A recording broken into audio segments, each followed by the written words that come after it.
Yuki wa furu anata wa konai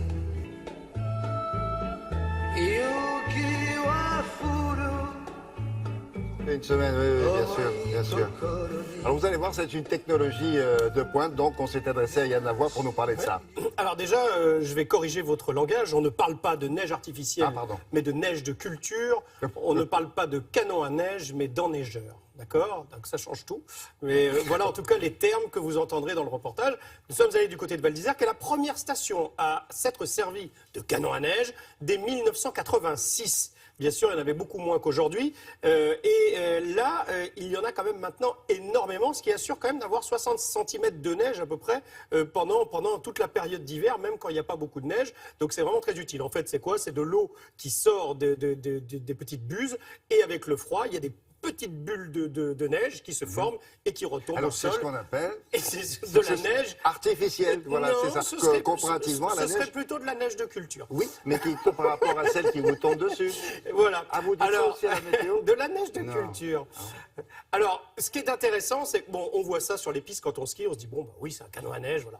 Ce qu'on ne sait pas toujours, c'est qu'il y a 60 km de réseau en dessous, 15 salles de machines, 650 canons à Val d'Isère, 17 personnes qui y travaillent, 3 retenues sur les collines pour récupérer de l'eau, bien entendu, et 150 km de tuyaux. Ça, on ne le sait pas, c'est ce qu'on est allé voir à Val d'Isère. Regardez comment fonctionnent les canons à neige.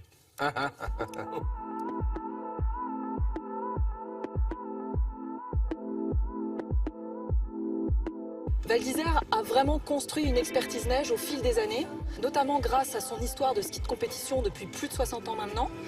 Il y a des normes extrêmement strictes de la part notamment de la FIS concernant la préparation des pistes. Et par conséquent, ça a obligé Val d'Isère à développer une vraie expertise de la neige. Bien sûr, il faut des hommes qui se forment, mais il faut aussi investir dans les équipements, les enneigeurs et aussi les ordinateurs et les lieux pour les piloter. Ici, nous sommes dans la salle de contrôle des installations de neige de culture. Et c'est d'ici qu'on pilote l'intégralité des enneigeurs qui sont installés sur la station. On a à peu près 70 km de pistes enneigées avec de la neige de culture, ce qui représente 650 canons. Chaque enneigeur a un automatisme embarqué propre à la machine qui le démarre ou l'arrête en fonction de la température qui est sur le lieu de production.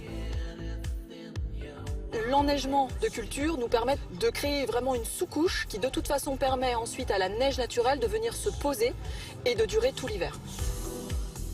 On est très attentif au volume d'eau qu'on utilise. Avec moins d'eau, on produit encore mieux parce qu'on la filtre dans des choses tout à fait naturelles comme du sable, ce qui permet en fait d'avoir une meilleure productivité avec moins d'eau.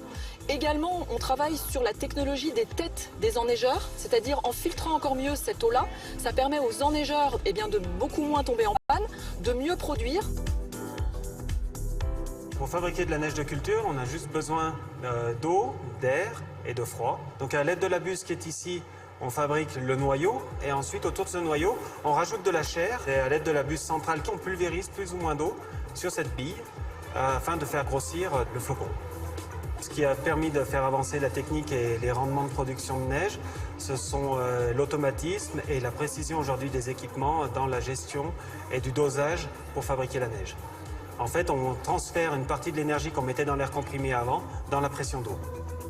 Sur le domaine, on a une quinzaine de salles des machines dans lesquelles on a jusqu'à 11 pompes sur certaines, ou une pompe, un compresseur. C'est très variable en fonction du réseau de neige qui est rattaché à l'installation.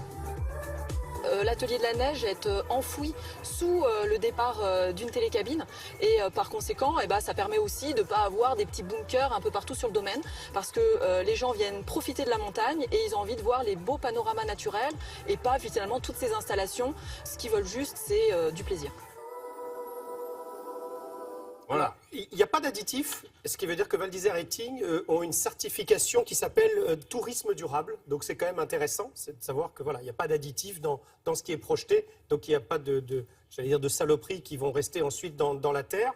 Tu aimes la neige de culture? J'adore la neige de culture. Et en termes d'eau, vous voyez le barrage de Tignes par exemple, eh bien à la fin de la saison, on a consommé environ 50 cm de la surface. Voilà, donc ce qui fait 0,28% du lac de Tignes pour pouvoir enneigé grâce à ces enneigeurs avec un petit peu de neige de culture, j'ai envie de Non, dire. on ne cultive pas la neige. Ça n'existe William, pas. Le mot, pour moi- on cultive des tomates, mais pas de la neige. Alors, moi, je n'y arrive pas, les tomates. Justement, je n'ai pas la main verte pour les tomates. En revanche, on rend à la nature ce que l'on a emprunté quand on cultive ou quand on fait de la neige artificielle.